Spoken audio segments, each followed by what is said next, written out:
জয় শ্রীকৃষ্ণ। শ্রীমদ্ ভগবদ্গীতার প্রতিটি শ্লোকে আমাদের অন্তরের আলো জ্বালিয়ে দেয়। আজ আমরা পঞ্চদশ অধ্যায় পুরুষোত্তম যোগে 10ম শ্লোক নিয়ে আলোচনা করব। চলুন প্রথমে প্রার্থনা দিয়ে শুরু করি।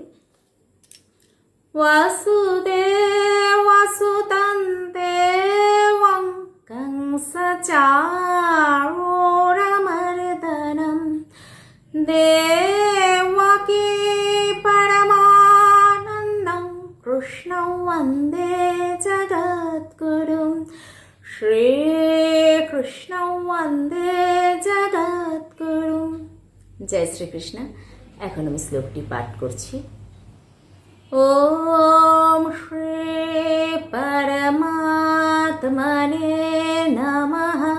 শ্রীমদ্ভগবদ্গীতা অথ পঞ্চদশোऽধ্যায়ः।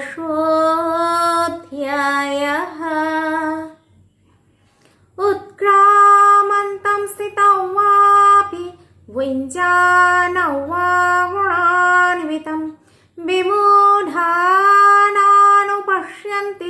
পশ্যন্তি চক্ষুষঃ।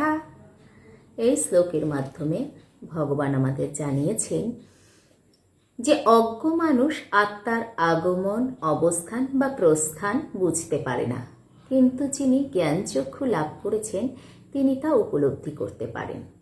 সহজ অর্থে বলা যায় যে শুধু বাইরের চোখেই সব সত্য দেখা যায় না। আত্মজ্ঞান, সাধনা এবং ভক্তির মাধ্যমে মানুষ জীবনের গভীর সত্যকে উপলব্ধি করতে পারে। এই শ্লোকের মাধ্যমে ভগবান আমাদের যে শিক্ষা দান করলেন তা হলো আমরা সবাই ঈশ্বরেরই অংশ। তাই মন এবং ইন্দ্রিয়কে নিয়ন্ত্রণ করে সৎকর্ম, ভক্তি এবং আত্মজ্ঞান অর্জনের চেষ্টা করাই আমাদের জীবনের প্রকৃত পথ হওয়া উচিত। এই ছিল 10ম শ্লোকের ভাবার্থ। এখন আমরা সমাপ্তি প্রার্থনা দিয়ে সমাপ্তি করব।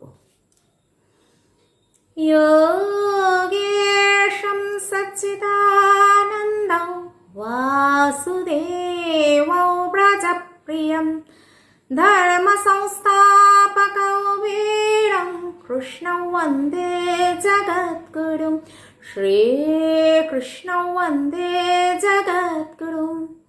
ওম শ্রীকৃষ্ণার্পণমস্তু। ওম হরি ওম তৎসৎ। আমরা ভগবানের এই অমূল্য বাণীকে নিজেদের জীবনে প্রয়োগ করবার চেষ্টা করব। আজ এই অবধি। সকলে ভালো থাকবেন। জয় শ্রীকৃষ্ণ।